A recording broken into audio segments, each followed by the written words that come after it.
우리 요한복음 6장 52절부터 59절까지 말씀입니다.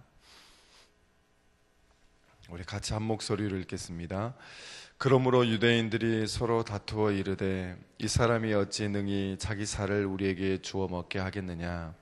예수께서 이르시되 내가 진실로 너희에게 이르노니 인자의 살을 먹지 아니하고 인자의 피를 마시지 아니하면 너희 속에 생명이 없느니라. 내 살을 먹고 내 피를 마시는 자는 영생을 가졌고 마지막 날에 내가 그를 다시 살리리니 내 살은 참된 양식이요 내 피는 참된 음료로다. 내 살을 먹고 내 피를 마시는 자는 내 안에 거하고 나도 그의 안에 거하나니 신 아버지께서 나를 보내심에 내가 아버지로 말미암아 사는 것 같이 나를 먹는 그 사람도 나로 말미암아 살리라. 이것은 하늘에서 내려온 떡이니 조상들이 먹고도 죽은 것 같이 아니하여 이 떡을 먹는 자는 영원히 살리라. 이 말씀은 예수께서 가버나움 회당에서 가르치실 때에 하셨느니라. 아멘. 예수님께서 48절에 보면 내가 곧 생명의 떡이다 이렇게 말씀하셨잖아요. 그리고 나서 51절에 보면 나는 하늘에서 내려온 살아있는 떡이니 사람이 이 떡을 먹으면 영생하리라. 내가 줄 떡은 곧 세상의 생명을 위한 내 살이다 이렇게 말씀하고 있습니다. 이 말씀이 주어지니까 이 말씀을 받은 유대인들은 당황스러운 것 같아요.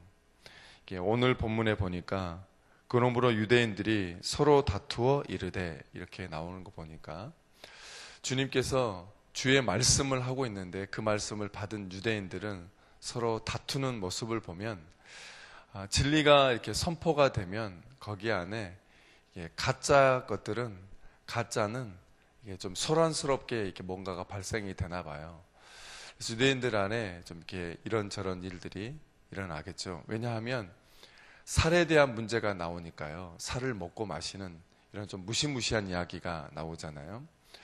또 그럴 수밖에 없는 게 유대인들은 레위기의 말씀에 보면 절대로 피를 먹거나 살을 먹거나 이런 일은 율법에 정확하게 금지하고 있으니까 예수님께서 이런 말씀을 주시는 거 보면 이해가 잘 안 될 수밖에 없는 거겠죠.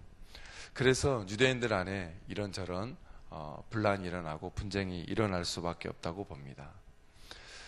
근데 더군다나 유대인뿐만이 아니라 제자들도 오늘 예수님께서 주시는 이 말씀을 듣고 너무너무 어려웠나 봐요.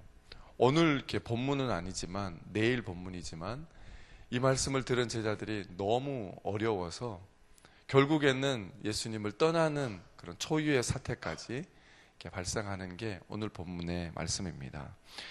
여러분도 이 본문 말씀을 보면 얼른 이해가 되십니까? 예수님의 살과 피를 먹는 이런 얘기를 계속 하니까요. 좀 노골적이고 우리가 이 말씀을 듣고 있으면 되게 좀 이해가 얼른 되지 않는 부분들이 되게 많죠. 그래서 초대교회 때도 이런 말씀의 영향 때문에 이게 이 말씀을 가장 잘 보여주는 게 우리 교회 생활에서 성만찬이잖아요. 그래서 그 성만찬들의 모습을 보면서 초대교회 성도들이 그런 행동들을 하는 그 모습들을 보면서 믿지 않는 많은 그 당시 초대교회 사람들은 기독교의 신앙을 오해했죠. 왜냐하면 식인종일 수도 있다고 하고 또 사람의 인체를 먹는 거라고 하니까 많이 오해하기도 하고 그것 때문에 의심의 눈초리로 바라보기도 했고 또 그것 때문에 핍박을 당하기도 했고 하는 이런저런 오해들을 많이 가지고 있습니다. 그런데 너무 당연하게 예수님께서 유대인들이 다투는 모습을 보고 나서 거기에 대해서 예수님이 말씀을 하시죠. 그 말씀에 대한 대답이 53절부터 쭉 이어지고 있습니다. 얼른 우리가 인자의 살을 먹고 피를 마시는 게 도대체 뭐냐라고 하는 이 말씀이 얼른 이해가 되지 않는다 할지라도 우리가 오늘 말씀들을 쭉 보면서 인자의 살과 피를 먹으면 우리 안에 어떤 일이 벌어지는가, 이것을 먼저 좀 살펴보면 예수님의 살과 피를 이렇게 마시는 게 무엇을 의미하는지를 조금 이해할 수 있을까라고 봅니다. 여러분 54절에 보면 내 살을 먹고 내 피를 마시는 자는, 얼른 앞에 있는 말씀이 좀 이해가 잘 안 되더라도 그렇게 되는 사람은 영생을 가졌고, 이렇게 되어 있잖아요. 그리고 마지막 날에 내가 그를 다시 살리리라 라는 말씀으로 되어 있습니다. 그러니까 내 살을 먹고 내 피를 마시는 게 정확하게 무엇인지는 잘 모르겠지만 그것을 먹으면 우리가 영생을, 영원한 생명을 얻는다는 거예요. 근데 여기서 가졌고라고 하는 거 보면 지금 갖는다는 거예요. 현재형으로 되어 있습니다. 과거에 가졌고, 이렇게 우리말에는 가졌고 이렇게 표현을 써서 과거형으로 들 수도 있지만 지금 현재 가지고 있다는 거예요. 지금 그러니까 영원한 생명을 지금 가지고 있다, 이 말이고요. 또 그 다음에는 마지막 날에 그를 살리리라. 그러니까 이게 미래도 보장된다는 말씀이겠죠. 이게 영생과 관련된 거예요. 이 영생은 요한복음에서 영생이라는 단어를 써서 그렇지 우리에게 적용해 본다면 구원이겠죠. 구원받는다. 이미 구원을 받았다. 이 구원을 누리고 있다. 그리고 앞으로 구원을 받을 것이다. 이렇게 이해하면 될 것 같아요. 그러니까 예수님의 피와 또 예수님의 살을 먹는 사, 이게 우리에게 정확하게 무엇인지는 모르지만 그것을 먹는 사람은 영생을 갖는다는 거예요. 그게 예수님의 살과 피는 우리에게 곧 영원한 생명을 위한 것이다 라는 것을 우리에게 먼저 알려주시는 거죠.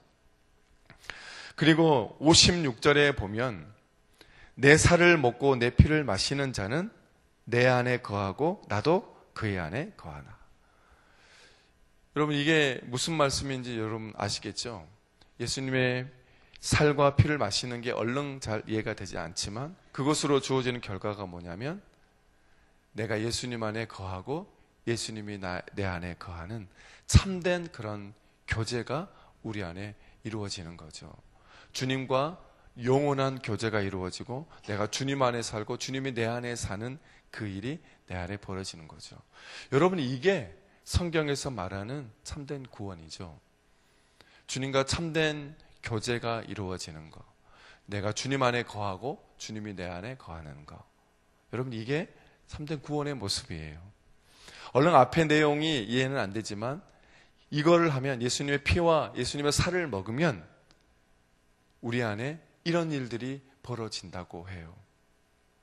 여기서 잠깐 말씀을 드리면, 여러분 우리가 지금 두 가지를 언급을 했는데요. 예수님의 살과 피를 마시면 우리가 영생을 얻게 되고요.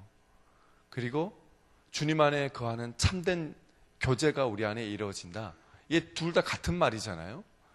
여러분 이게 그러면 오늘날 우리에게 적용을 해보면 언제 이런 일이 벌어지는 거죠? 우리가 믿음으로 주님을 믿을 때죠. 그렇죠? 주님을 믿을 때, 우리가 믿을 때 우리 안에 영생이 있고 또 주님과 교제가 이루어지는 거. 그러면 앞에 있는 예수님의 살과 피를 먹는 이 사건이 우리 믿음과도 연결이 될 수도 있겠죠. 그러면 구체적으로 어떤 믿음의 내용인가가 이제 앞에서 설명하시는 거겠죠. 주님의 살과 피를 먹는 거, 이거를 한번 생각해 본다면 먼저는 이렇게 이해하는 게 가장 좋을 것 같아요. 주님의 살과 피를 먹는다는 것은, 그것은 곧 예수 그리스도께서 우리를 위해서 흘리신 그 희생, 먼저 그 희생을 우리로 하여금 생각나게 하겠죠. 그 희생을, 예를 들어 그 살과 피를 먹는다라고 표현했을 때는 그 예수님의 희생을, 우리가 희생의 혜택을 누리게 되는 것, 그 희생으로 인해서 우리가 혜택을 누리는 것, 그 희생에 참여하는 것, 바로 그것을 의미하는 것일 수 있겠죠. 그 희생을 우리에게 보여주시는 그 희생을 우리가 믿음으로 받아들이고 또 거기에 참여하고 또 어쩌면 그 희생 때문에 우리가 살아갈 수 있음을 보여주는 것, 이게 바로 예수님의 살과 피를 먹는 것이 아닐까. 한 가지만 더 이야기를 해보자면요, 57절에 보면 살아계신 아버지께서 나를 보내심에, 예수님은 아버지께서 자기를 보내셨다고 하는 분명한 그런 의식을 가지고 있었어요. 보내셨다. 이 보냄을 받았다는 게 이게 미션이라는 말이잖아요. 여러분, 여기서 선교적인 생각이 나오는 거예요. 그래서 우리의 삶은, 예수님의 삶은 선교적인 삶이다, 이렇게 이야기할 수 있겠죠.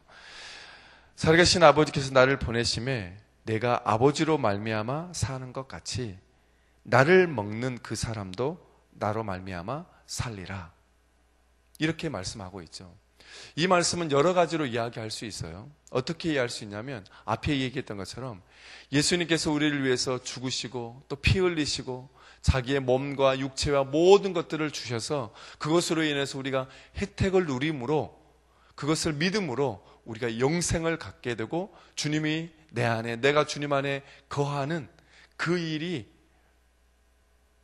우리가 누리고 있다. 우리가 그것을 받았다. 그래서 그것을 내가 그 사람도 나로 말미암아 살리라, 이런 의미로도 사용할 수도 있고요.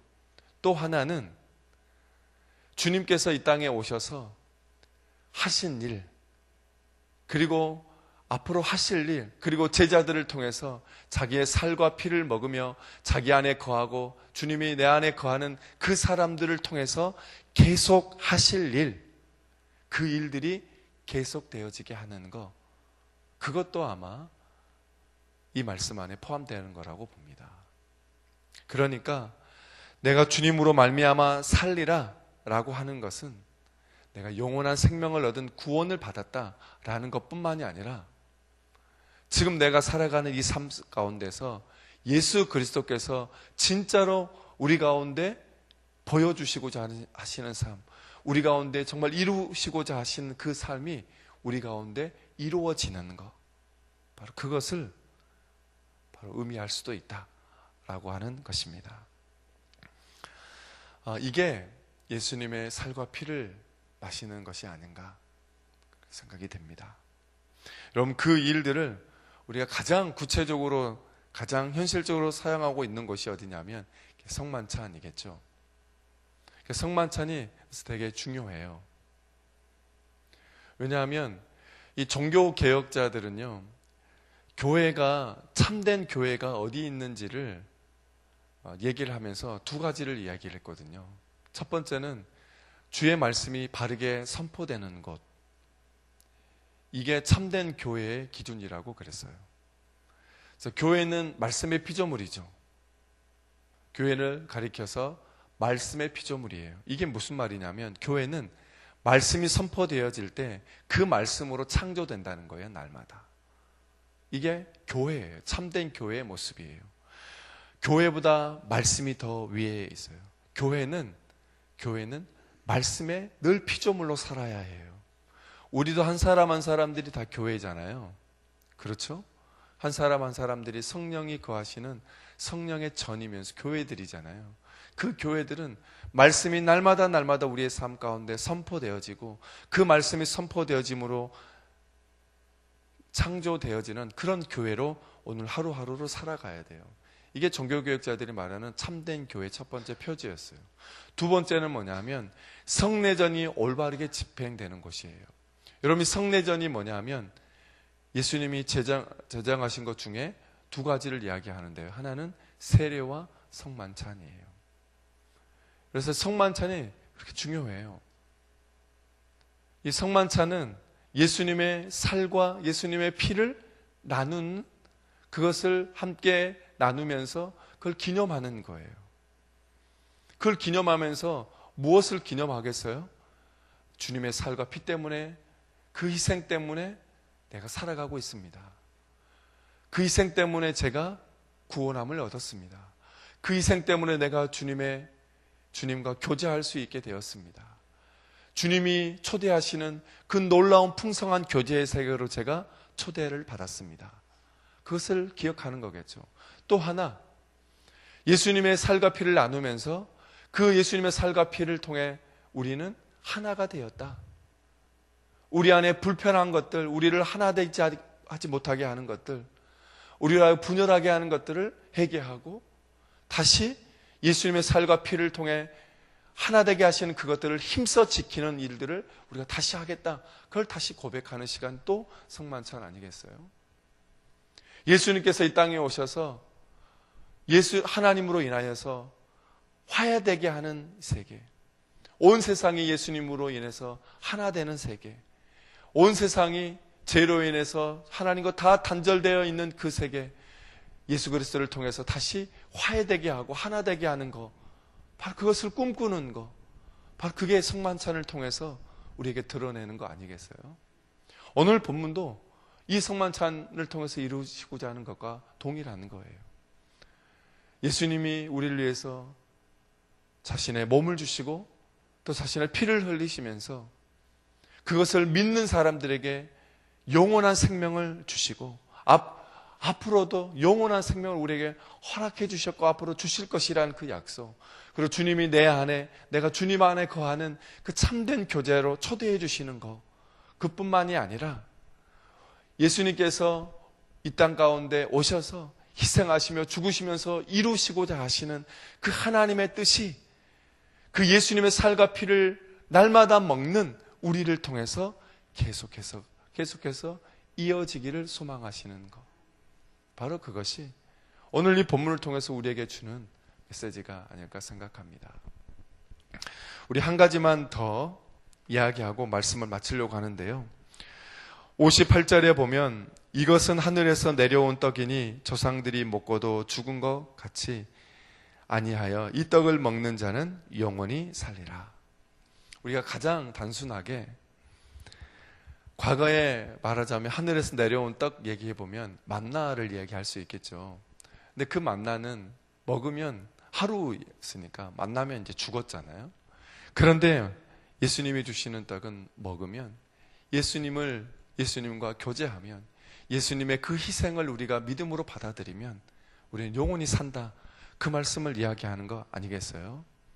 여기에서 그래서 58절을 묵상하면서 여러분에게 간단하게 던져볼 질문들은 그거예요. 여러분은 지금 썩을 양식을 위해서 일하고 계십니까? 아니면 썩지 않을 양식을 위해서 일하십니까? 아니면 오늘 하루도 썩을 양식을 위해서 기도하고 구하십니까? 아니면 썩지 않을 영원한 생명을 주시는 그 떡을 위해서 여러분 살아가십니까? 한번 58절은 그 질문을 한번 던져보시는 그런 질문이 되셨으면 좋겠습니다. 오늘 이 말씀을 가지고 여러분 다시 묵상하시면서 여러분 각자에게 주시는 하나님의 음성을 들으셨으면 좋겠어요. 오늘 이렇게 설교를 듣는 것도 되게 중요하지만 여러분이 다시 이 말씀을 찬찬히 한 구절 한 구절 음미하면서 여러분 각자에게 주시는 하나님의 마음이 있을 거예요. 하나님의 뜻이 있을 거예요. 하나님의 간절함이 있으실 거예요. 그것을 느끼시면서 그 말씀을 부여잡고 오늘 하루도 살아가시는 우리 귀한 성도님들 되시기를 주님의 이름으로 간절히 축복합니다. 하나님 감사합니다. 오늘 말씀을 통해서 함께 또 주님의 뜻과 주님의 마음을 함께 상고할 수 있도록 은혜 주신 것 감사합니다. 이 말씀을 통해 오늘 하루를 살아갈 수 있는 힘과 은혜를 다시 한번 공급받게 하여 주시고 저희들이 다시 이 말씀을 오늘 하루 동안 다시 묵상하고 또 곰곰이 생각해 갈 때 하나님 그 말씀이 각 성도님들에게 말씀이 열어주시고 말을 걸어주시고 말씀하여 주셔서 그 말씀을 통해 다시 한번 놀라운 하늘의 세계를 경험하는 복된 하루가 될 수 있도록 도와주옵소서. 예수님의 이름으로 기도합니다. 아멘. 우리 말씀 삶 공동체 우리 기도하겠습니다. 말씀과 삶이 어우러져야 참된 부흥이 일어나는 것을 믿습니다. 우리 허물과 연약함을 겸허하게 고백하며 말씀을 사모합니다. 진리의 말씀, 성경에 약속된 하나님의 부흥을 기다립니다.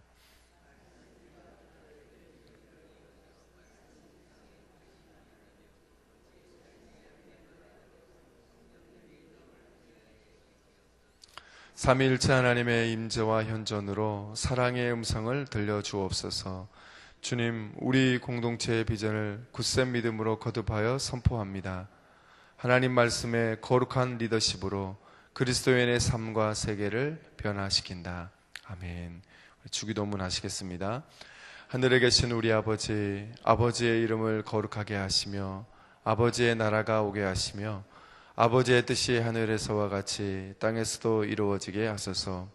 오늘 우리에게 일용할 양식을 주시고 우리가 우리에게 잘못한 사람을 용서하여 준 것 같이 우리 죄를 용서하여 주시고 우리를 시험에 빠지지 않게 하시고 악에서 구하소서. 나라와 권능과 영광이 영원히 아버지의 것입니다. 아멘. 공동기도 제목들입니다. 지금 들은 말씀이 내 삶으로 이어지게 하옵소서. 모든 성도가 말씀 묵상 그리고 꿈송, 성경 2000통독과 성경 필사를 통해 말씀의 복을 깊이 경험하게 하옵소서. 몸이 불편하신 성도들의 영육간의 회복을 허락하옵소서. 말씀삼 성경대학 2학기 사역을 통해 하나님의 사람들이 아름답게 세워지게 하소서. 시애틀 리누드에 세워진 로고스 라이프 교회 및 미션 센터를 축복하옵소서. 2018년 시각장애인과 함께 떠나는 제주도 여행에 참여하는 성도들과 참가자들에게 각별한 하늘의 은혜가 있게 하옵소서. 국내 정치와 경제의 안정 및 그리고 동북아시아의 지역의 정치적 안정과 평화가 있게 하옵소서. 여러 가지 공동의 기도 제목 그리고 각자 기도로 하나님께 아뢰신 후에 우리 삶의 자리로 돌아가겠습니다. 함께 기도하겠습니다. 하나님 감사합니다. 말씀을